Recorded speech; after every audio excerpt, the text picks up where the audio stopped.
What is up, fellas? Hopefully all is well. Another Madden NFL 2004. There'll be more B.J. Simmons, more of the franchise, Texans franchise and company. But for right now, this is pretty much the shortest video I have available, so it's the only time I have at the moment. But taking the end of the season, end up making the playoffs, but Michael Vick injured for 2 weeks, and he ends up winning the MVP award here at the quarterback position. Right over, Joey Porter, 119 tackles, and yet, good amount of tackles and stuff. He did have 5 picks, did have 5 sacks, so overall the dude's a stud. But really, interesting amount of tackles. I know he's definitely using like that 3-4 Pittsburgh Steelers type defense at the time. He may have been on the Dolphins at this point. Actually, I know he's on the Jets, so don't fucking at me about that shit. Oh, he's on the Jets, dude. No, this fantasy franchise we're just talking about how he's utilized. Look at that. I don't know. Just looks like better stats to me for Julian Peterson than Joey Porter. But it is what it is.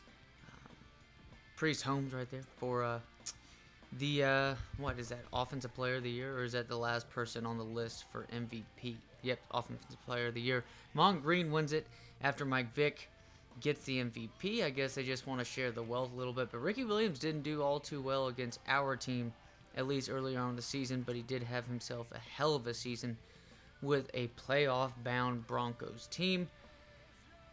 And unfortunately so, we're going to have to face the St. Louis Rams again. So let that sit in for a moment. We've improved a little bit. The roster doesn't look all too much better and stuff like that. Of course, an Air Force halfback ends up making, 60 overall halfback ends up getting, Jesus Christ. He's only averaging 2.6 yards per rush. Decent amount of catches, though. No touchdowns on through the air, though. But I just face this Rams team again. It's going to be a pain in the ass. Because if T.O. doesn't go off, there's a good chance it's because Randy Moss is going off. And if neither of them do anything, there's a good chance that they can control the game through Mon Green. But we'll just have to see. Looking at the Pro Bowlers and stuff like that, definitely have a decent amount of Pro Bowlers on our team, especially a couple offensive linemen as well. Of course, Jeremy Shockey right there, Tariq Glenn, who's becoming one of the best left tackles, not only in real life at this time, but on this team with the Falcons. Randy Moss, of course, usual suspects. We got Mike Williams, who pretty much is a badass at this point because he was like a top 3 pick out of Texas. Didn't really pan out, though, as like a franchise tackle. That man did, though. Chris Samuels, so did Tosher. So when you look at, I forgot who the left tackle was for those Packers team opposite from Tosher and stuff, but Brian Waters, of course. We get Matt Burke, and then we get Tony Williams, 11 sacks on the season, ends up getting the Pro Bowl. And then, of course, Warren Sapp finds himself as one of the Pro Bowl D tackles. Chris McAllister, an impressive season as well, 8 interceptions. Even though it doesn't seem like he's getting interceptions for us when I play my user games. But it is what it is. Playing against this Rams team, Dante Hall on this Rams team, going to be interesting. Because I don't really know. It's the one team I'd have to ever feel intimidated against in any of these Madden franchises. They're only 10-6 compared to like 13-3 or something like that last year. Of course, their offense is better than ours, but their defense is not that good. And every fucking time we play their defense, I don't know if it's piss poor play calling by me, but we don't end up, doing all too much. I know last season in the playoffs, we pretty much faced this team pretty damn well in the first half.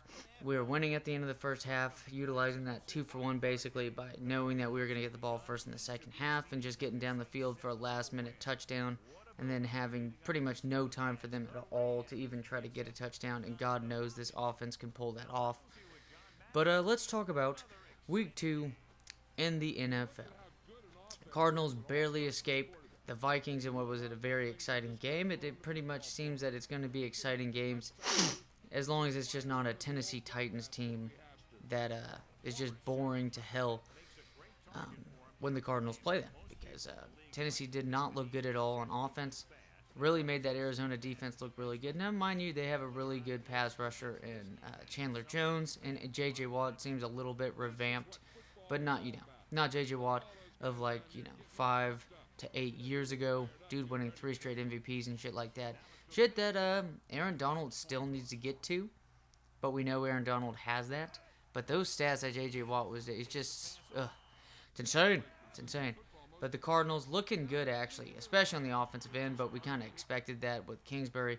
But still, though, I mean, that team is just full of a bunch of manlets, just tiny dudes that are fast as shit, running up and down the field. I know there's a nice bit of chemistry and connection between Christian Kirk and Kyler Murray, but still, though, when you talk about it, it's like, obviously DeAndre Hopkins is going to be good with any quarterback, but Kyler Murray is just that good anyways.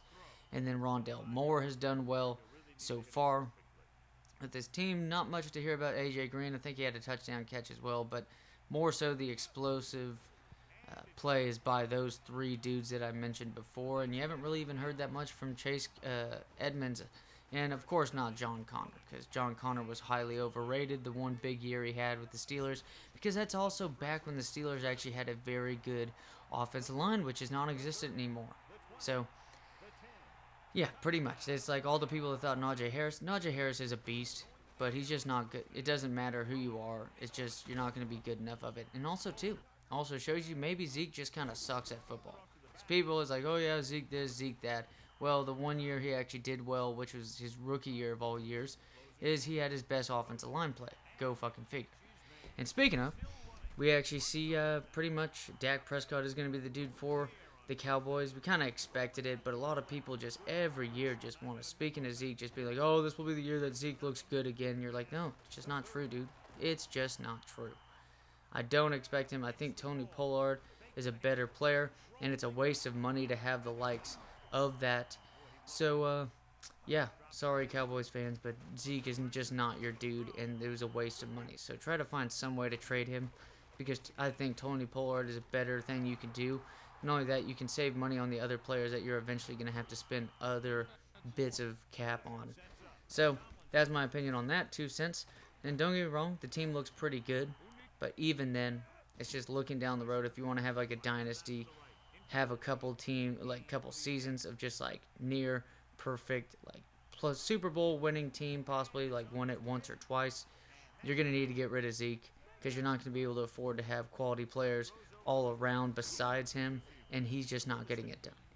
So Chargers going to believe that, more so because of penalties, if you ask me. 20-17 game, no touchdown passes by Dak, but again, the Cowboys get the win because of 12 penalties by the LA Chargers. And the Chargers are just a better team than dealing with that, but that has been their issue. Aaron Rodgers and boys end up getting a nice, 15-point win? No, 18-point win. Yeah, 35-17. Of course, they look good. It was the Lions, because the Green Bay Packers, well, what team could we compare them to that does really well? I guess, to me, it's funny, because America's team, the Green Bay Packers, now what people say statistically, just because of the amount of fans, over the Dallas Cowboys. But at the same time, it's funny, because it does make sense. Because the Dallas Cowboys are notorious for beating very bad teams and losing to good ones. You ask me, the Green Bay Packers are becoming the same thing. Cool, you lose. You're winning the game 18 points and everybody's like, you're back. No, you still lost a game by 32 or 35 points to the Saints. And you were at home, mind you, and you're playing the fucking Detroit Lions, who were down by 30-something points at some point. And mind you, this is the same Detroit Lions team that was, up by a touchdown or two? Or up by a touchdown several separate times in the first half. So don't at me with that shit. It's stupid. I think the Packers look like crap. I think Aaron Rodgers is being overrated coming into this season. I know he had the MVP year last year. But again, that division is just not that strong. You can go 6-0-8 if you're a pretty good team, in my opinion. Because just look at it. I mean, Justin Fields didn't do anything to help the Bears against the Bengals. And yet, it was more so the Bears' defense helping retain that lead, or maintain that lead, retain that lead through the pick six, and then maintain the lead. Because Fields just didn't look like he had that big of a spark, mind you, if he's going to be working, with OT reps to practice and set up and scouting for this coming week with Andy Dalton injured. Maybe that makes a difference. Hopefully, he knows that he has Allen Robinson on his team, Is my God, don't try to depend on, Komet, an old-ass Jimmy Graham, and like Daryl Mooney, who can't catch, decently passed balls for this team. And you just can't depend on David Montgomery and that just, not very good offensive line. But the Bengals still need to get their offensive line fixed. It's cool they got Jamar Chase. That's cool. Maybe that ends up becoming worth it for them in the franchise overall, but still. You probably could have used the, what's his name, out of Oregon, the offensive lineman, at that pick, if you ask me, because, your quarterback's going to have, it's like we talk about Zeke. Why pay that much money for a dude that you can find just as good and now officially better in Tony Pollard in later rounds, and yet you're going to spend that much money on him? It's like Joe Burrow, huge influence on the game compared to having Jamar Chase, and don't get me wrong, it helps his performance, but an offensive lineman is going to protect your quarterback, and then that just adds more value to that player for your team. It just doesn't make much sense to me. What does make sense is that the Dolphins just get shit on by the Bills. Just anticipating that anyways. I wasn't anticipating Devin Singletary having any bit of good rushing at all in this game. I don't think him or Zach Moss are any good, but it just did surprise me that one of them at least had a decent run. But again, that's what I expect. Not the decent run, but in itself, dealing with he has 49-yard touchdown run, and I just remember sitting there, I was like, oh, fuck. This guy's going to be in a lot of daily fantasy lineups. Well, not a lot, but he's going to be in a lot of winning lineups. And I was like, that sucks. But then he ends up with 82, total yards on the ground when he already had, more than 60% of that coming on the first, one or two rushes of the game. That's pretty shit, if you ask me. It's just not what you anticipate. But speaking of a dude that started off the exact opposite, I think GameScript had them down 9-24 at the end of the first half. Derrick Henry comes in, and they just decide to be like, hey, we have Julio Jones, we have A.J. Brown, but let's be honest, this offense is predicated on using that absolute beast of a man at running back, 6'5". His top speed is faster than anybody else's on the field at a given moment. Oh yeah, and mind you, while you're trying to chase him down, chances are while you're in the third level of the defense, you're a player that's roughly 70 or 80 pounds less than him. So good luck trying to tackle Derrick Henry. And the Seahawks pretty much realize that with their loss. It didn't surprise the shit out of me, but at the same time, you just sit back and you laugh. You're like, all it takes is one or two rushes for Derrick Henry, and he can go from having 28 rushes for 90 yards to having 30 rushes for 210. It's just how it works. He's probably one of the most famous forces to ever hit football, just by his sheer size, athleticism. Because we talk about the likes of a Najee Harris who can leap over dudes. Derrick Henry can just stiff arm you, because he probably bench presses 500 pounds. God knows what he squats and deadlifts at his size. And not only that, he's explosive. And if you can catch him, good luck trying to take him down. So that's pretty much what I think of that. Falcons get owned by the Buccaneers. Ooh, big surprise right there. Rams now, and this one, nope. The Rams end up losing to the Cardinals 31-10. Interesting team with Tommy Maddox and stuff. Don't expect them to end up getting that. But also, too, Tom Green ended up getting injured in this game, and that offense did not look the same, as you can tell by the yards, 236 to 440. But, again, just interesting week, Is it more so because I think the Steelers' offensive line pretty much limits that entire team, and it doesn't really matter at the end of the day because defense can win championships? But that's if you have a competent offense. I don't think the Steelers' offense looks all too good. They have so many weapons, but at the same time, if their offensive line just looks that bad, what about the play calling? Team just looks dumb. Big Ben just looks horrible. The wide receivers are there, but Najee Harris is there, but the offensive line can't get anything. It just doesn't make much sense to me. But again, last year they weren't able to do shit either, and the year before really with John Connor and Le'Veon Bell. But that should be interesting. But also, too, give credit to the Raiders. The Raiders, after the GM stuff, were getting shit, and now they're 2-0. So, interesting look. And then Panthers should shit on the Texans on tonight's game Thursday night. As always, fellas, take it easy and have a good one.